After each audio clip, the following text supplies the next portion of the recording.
안녕하세요, 가치환입니다. 자, 이번 주도 3일간의 연휴가 시작이 되잖아요. 그런데 공교롭게도 월요일날 연휴가 끼다 보니까 지난주처럼 내일 영상보다는 제가 월요일날 영상을 업로드하는 게 더 도움이 될 것 같아요. 그래야지 오늘 밤에 미국 증시 흐름하고 또 월요일날 다른 아시아 증시라든지 그리고 나스닥 선물지수까지 동시에 체크를 해볼 수 있는 만큼 오늘까지 영상을 올려드리고 저도 토요일과 일요일에 주말은 쉬고요. 월요일날 다시 영상을 업로드 해드릴게요.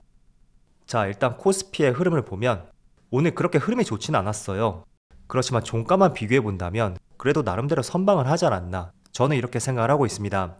반면에 코스닥 같은 경우에는 코스피에 비해서는 낙폭이 조금은 컸던 것 같아요. 1% 하락이 나왔고 다시 한번 700포인트가 깨졌네요. 그리고 코스피의 상위 종목들을 한번 살펴보면 일단 삼성전자 종가상으로 파란불이 들어왔지만 그래도 장중에는 낙폭을 많이 회복을 했었거든요. 그래서 반도체 관련주도 흐름이 나쁘지 않았었고, 그리고 2차전지 관련주들 모두 1% 가까운 상승이 나왔어요. 반면에 다시 한번 자동차 관련주라든지 또 카카오 그룹주, 그리고 포괄적으로 인터넷 관련주 네이버까지 오늘 굉장히 좋지 못했던 하루였습니다. 그래서 10월달만큼은 극명하게 흐름이 나뉘는 것 같아요. 반도체하고 2차전지는 상승 흐름을 이어가고 있다면 반대로 플랫폼 기업들, 인터넷 관련주라든지 또 자동차 관련주, 이쪽은 굉장히 부침을 겪고 있는 것 같아요. 그리고 코스닥은 좋지 못한 시장 속에서 그래도 2차전지 소재 기업들은 그나마 선방을 했던 것 같고 그 외적인 종목들은 굉장히 부진했던 하루였습니다. 이어서 코스피의 수급을 보면 오늘도 소폭이지만 외국인의 순매수가 들어왔고 지금 6거래일 연속으로 순매수가 이어지고 있어요. 그리고 10월달은 내내 외국인의 매수가 들어오고 있고 반대로 기관만 조금은 이런 흐름을 받쳐주지 않는 것 같습니다.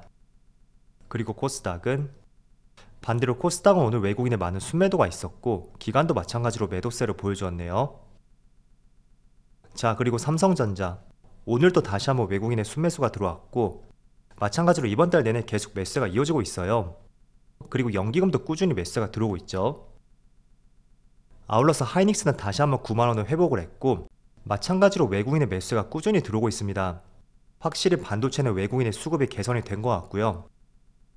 그리고 2차전지 관련주인 삼성 SDI도 마찬가지로 외국인의 매수가 꾸준히 들어오고 있습니다. 마찬가지로 에너지솔루션도 외국인의 매수가 꾸준히 들어오고 있고 연기금 쪽에서 지금 며칠째인지 모르겠지만 대략적으로 봐도 계속 매수가 들어오고 있습니다. 자, 이어서 주체별 매매 동향에 대해서 살펴보도록 하겠습니다. 10월 7일 외국인이 가장 많이 매수한 종목은 삼성전자, SK하이닉스, LG에너지솔루션, 삼성전자 우선주, 삼성 SDI. 자, 이렇게 상위 5개 종목을 보면 우선주까지 포함해서 반도체 관련주가 3종목이 있고요. 또 2차전지 관련주는 2종목. 10월달은 계속 반도체하고 2차전지 쪽으로 외국인의 매수가 이어지고 있습니다. 그리고 기관을 보면 기관은 SK이노베이션, 삼성생명, SKC, LG화학, 금호석유 이런 종목들을 차례대로 매수했고 최근에 유가 반등 때문인지 관련 기업인 SK이노베이션하고 또 금호석유 이쪽으로 매수가 들어왔던 것 같네요.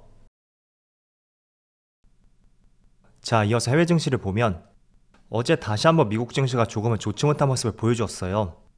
S&P 500이 1% 가까운 하락이 나왔고 그리고 나스닥도 0.7%, 다우지수도 1.15% 하락이 나왔습니다. 그리고 현재 아시아 증시를 보면 일본 니케이도 마이너스 0.7%, 대만은 마이너스 1.2%, 그리고 중국은 오늘까지 국경절이라서 휴장이더라고요. 그래서 중국을 제외하고 글로벌 증시를 보면 그나마 국내 증시가 조금은 선방을 하는 것 같다, 이런 생각이 드는 것 같습니다. 자, 그리고 오늘 삼성전자의 실적 발표가 있었어요. 제가 이 부분에 대해서 한번 말씀을 드려볼게요. 일단은 3분기 잠정 실적 발표죠. 영업이익이 10조 8천억이 나왔고 전분기 대비 무려 31%나 급감했던 기록이라고 볼 수 있습니다. 그리고 직전 분기하고 비교를 해봐도 확실히 많이 떨어져 있는 것을 볼 수가 있어요. 자, 그래서 이 때문에 삼성전자가 장 초반에 시장 흐름이 좋지 못했었는데 그래도 오후장에는 조금은 돌려 세우는 모습이 나오고 있거든요. 자, 현재 삼성전자의 분봉 차트를 보면 개장과 직전이 바로 최저점이었다는 것을 알 수가 있어요. 이렇게 반등이 나와서 결국에는 지금 빨간불을 보여주고 있고 또 SK하이닉스도 마찬가지로 비슷한 흐름이 나오고 있습니다. 자, 일단은 3분기 실적에 대한 전망은 이미 주가에 반영이 되어 있었다. 저는 이런 말씀을 드리고 싶습니다. 항상 실적 발표가 있을 때 그 직전에 마이크론 테크놀로지의 실적 발표가 먼저 선행적으로 나오거든요. 그래서 오히려 삼성전자는 실적 발표 당일보다도 마이크론 테크놀로지의 실적 발표 당일, 그때 오히려 주가의 변동성이 많이 발생이 되었습니다. 그래서 이런 부분을 먼저 말씀을 드리겠고, 이번에 실적이 어닝 쇼크라는 이야기도 있어요. 그렇지만 저는 이런 부분조차도 주가에 반영이 되었다고 생각이 되고, 또 제가 지금부터는 재미있는 이야기를 해드릴게요. 자, 2019년 4월로 한번 돌아가 볼게요. 날짜 여기 나와 있죠? 그 당시에 나와 있던 기사를 하나 제가 발췌를 했는데, 경제 버팀목 반도체 언제 반등할까? 서버 업체 수요 회복이 관건이다. 이런 기사가 나왔고, 그때도 아마 실적 발표가 있었을 거예요. 1분기 실적 발표 당시였고, 여기에 보면 삼성전자의 실적이 급락했고 전문가들의 의견조차 엇갈리고 있다 라는 타이틀이 실렸습니다. 그리고 추가적으로 내용을 살펴보면 부서별 영업이익을 살펴보세요. 반도체의 영업이익이 거의 50% 이상 급락이 나왔어요. 그리고 D램과 낸드 플래시의 가격도 보면 이때가 2019년 3월이었으니까 그 당시로부터 직전 1년간 비교를 해봤을 때 반도체 가격도 상당히 저조한 모습을 보여주었거든요. 그리고 추가적으로 내용을 보면 지난해 말 18년 말이 되겠죠. 그때 삼성전자의 반도체 재고 자산이 17년 대비 무려 83%나 급증을 했고 하이닉스도 67%나 급증을 했다는 기사가 하나 실렸습니다. 자, 제가 날짜를 설명드리지 않았었다면 오늘 나왔던 기사라고 해도 정말 의심하지 않았을 거예요. 그리고 또 밑에를 보면 지금 이 기사는 19년 4월 5일이라고 말씀을 드렸었죠. 그런데 이보다 조금 앞서서 3월 21일에 19년이에요. 이때 세계 3위 D램 업체인 미국 마이크론 테크놀로지가 D램과 낸드 플래시의 생산량을 5% 감축하면서 최근에 나왔던 기사처럼 감산 이슈가 있었어요. 자, 그래서 희한하게도 지금의 시점이 과거 19년 3월과 4월 그때하고 정말 닮아있는 모습을 볼 수가 있거든요. 자, 그럼 지금부터 차트를 볼게요. 자, 삼성전자의 18년과 19년도의 차트를 보세요. 이 당시에도 17년 말에서 19년 초까지 거의 1년 3개월 그 정도 주가가 반등 없이 계속 하락하는 모습이 나왔어요. 그리고 하락률을 보시더라도 35%의 하락률이 나왔죠. 자, 그런데 19년 1분기부터 시장이 조금 돌아선 모습이 나왔어요. 제가 저번에도 언급을 해드린 것처럼 18년도 대비 19년으로 갈수록 전체 1년 동안의 영업이익을 비교해보면 19년도가 마이너스 50%였거든요.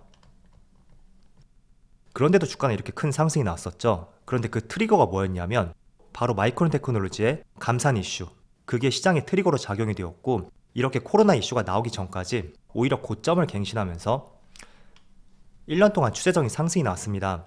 자, 이거를 일봉으로 조금 뜯어볼게요. 자, 삼성전자 19년도 차트를 보면 자, 조금 작게 나와서 잘 보이는지 모르겠지만 이때가 3월 21일이에요. 그 당시에 마이크론 테크놀로지의 감산 이슈가 나왔고 삼성전자가 4% 이상의 급등이 나왔습니다. 물론 그 이후부터 주가가 본격적으로 상승하지 않았어요. 한 6개월 정도 횡보하는 구간을 거쳤지만 과거 18년도처럼 1년 넘게 하락했던 추세적인 하락이 나왔던 것은 아니었고요. 일정 부분 박스권을 만들면서 더 이상 빠지지 않는 모습이 나왔습니다. 그리고 본격적으로 상승이 나왔던 것은 2개의 분기 정도 실적이 발표가 되었고 더 이상 실적이 나빠지지 않는구나, 그런 기대감과 D램 가격이 안정화를 찾음에 따라서 본격적으로 하반기부터 이렇게 추세적인 상승이 나왔습니다. 자, 그래서 이걸 조금 줄여서 보여드릴게요. 자, 17년도 말에 최고점을 경신하고 1년 3개월 동안 계속 빠진 뒤에 마이크론 테크놀로지의 감산 정책이 발표되고 나서 일정 부분 박스권을 그린 뒤에 실적을 조금 체크해보면서 시장이 반등이 나왔다, 그렇게 정리를 해볼 수가 있습니다. 자, 그래서 지금도 동일한 시점이라고 저는 생각이 돼요. 주가가 과거보다 더 오랫동안 빠졌었죠. 거의 1년 9개월 정도? 그 정도 주가의 급락이 나왔고 공교롭게도 오늘 부정적인 실적 발표가 있었어요. 그렇지만 조금 앞서서 마이크론 테크놀로지의 감산 이슈가 있었고 그 시점부터 삼성전자와 SK 하이닉스 쪽으로 해서 외국인의 매수세가 강하게 들어오고 있습니다. 그래서 여러분들에게 드리고 싶은 말씀은 오늘 발표되었던 부정적인 실적 있죠? 그거는 이미 주가에 충분히 반영이 되어 있어요. 그래서 너무 걱정하지 마시고 19년도 3월 21일 그때 마이크론 테크놀로지의 감산 이슈가 있었고 그 이후부터 반도체 업종의 주가가 더 이상 빠지지 않았고 일정 부분 시간을 거친 뒤에 직전 고점을 돌파하면서 강한 상승이 나왔었다. 그 점을 지금과 한번 대입을 해보신다면 좋을 것 같습니다. 자, 그래서 관심 있으신 분들은 기사를 한번 찾아보세요. 2019년 4월 이쯤에 이런 기사들이 많이 몰려 있거든요. 그래서 한번 참조를 해보시면 좋을 것 같고 또 마이크론 테크놀로지의 감산 이슈가 처음으로 나왔던 것은 3월 21일이었어요. 그래서 참조를 해보시고 그 이후에 주가 변화를 한번 같이 살펴보자. 그렇게 말씀드릴게요. 자, 그렇지만 과거하고 지금의 조금은 다른 점이 하나 있다면 불확실한 대외 변수가 조금은 많다는 것이에요. 오늘 나온 기사를 보니까 저는 푸틴이 정말 핵을 사용할까? 약간의 비관적인 관점을 항상 갖고 있었거든요. 물론 전쟁도 그런 생각을 갖고 있었는데 약간은 뒤통수를 맞았었죠. 그렇지만 핵만큼은 정말로 핵을 사용할 경우에는 세계 전쟁으로 번질 수가 있는 만큼 긴장감만 고조시키고 확률적으로 봤을 때는 크게 높지 않을 것이다. 그게 저의 생각이었습니다. 자, 그런데 바이든 대통령 입에서 이런 언급이 나왔다는 것은 굉장히 껄끄러운 내용이라고 생각이 돼요. 과거에도 보면 전쟁이 날 때 다른 국가에서는 별다른 언급이 없었지만 미국에서만큼은 자국민도 철수를 했었고 또 대사관도 철수하고 빠른 시일 내에 전쟁이 발생될 것이다. 정말 기가 막힌 언급을 했었거든요. 그래서 확실히 미국의 정보력만큼은 타의 추정을 불허한다고 생각이 되고 그 국가의 수장이 이런 언급을 했다는 것은 상당히 껄끄러운 이슈가 될 수 있는 것 같아요. 그렇지만 시장은 이런 이슈가 있다고 하더라도 10월 달부터 저점을 다지고 조금씩 반등하는 추세가 나오고 있고 또 다른 모습을 보여주는 것 같아요. 그래서 정말 어떻게 될지 모르겠지만 어쨌든 이런 이슈도 하나의 대외 변수라고 할 수가 있고 그리고 과거에는 다소 묻혀 있었던 인플레이션 그리고 인플레이션의 고착화 그런 변수도 존재를 한다고 볼 수가 있어요. 그래서 과거와 지금을 100% 동일시할 수는 없겠지만 이런 대외 변수를 조금만 걷어내고 본다면 반도체 쪽은 상당 부분 2019년도 4월 당시하고 굉장히 흡사한 모습을 보여주고 있다. 저는 그런 생각이 되고 이와 관련된 종목을 여러분들이 보유하고 계시다면 조금은 참조를 해보는 것도 좋은 방법이 될 것 같습니다. 자, 어쨌든 연휴를 3일 앞둬서 그런지 오늘 시장이 그렇게 썩 좋지는 않았던 것 같아요. 물론 전날 글로벌 정치의 흐름도 그렇게 좋지 못했기 때문에 연동돼서 그런 흐름이 나온다고 볼 수도 있겠지만 그래도 지난달보다는 조금은 나아졌다는 흐름에 대해서 조금 더 긍정적인 생각을 해보면서 다음 주에 시장을 한번 기대해보자고 말씀을 드리겠습니다. 자, 그럼 오늘 영상 여기서 마치도록 하고요. 언제나 여러분들의 성공 투자를 기원하도록 하겠습니다. 감사합니다.